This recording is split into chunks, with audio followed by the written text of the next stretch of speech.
আল্লাহকে খোদা বলা যাবে কিনা? আল্লাহকে খোদা কেন বলবেন? আল্লাহ কোরআনে কারিমে বলেছেন, ওয়ালিল্লাহিল আসমাউল হুসনা ফাদউহু বিহা।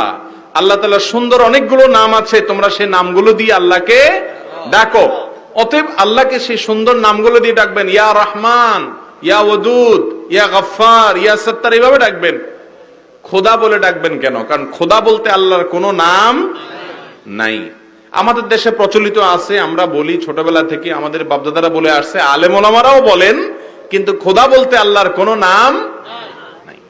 হ্যাঁ, খোদা শব্দের একটা অর্থ হলো, খোদা শব্দের অর্থ হলো খোদ আ, এখান থেকে, এটা ফার্সি শব্দ, যার অর্থ হলো যিনি নিজে নিজে আসছেন।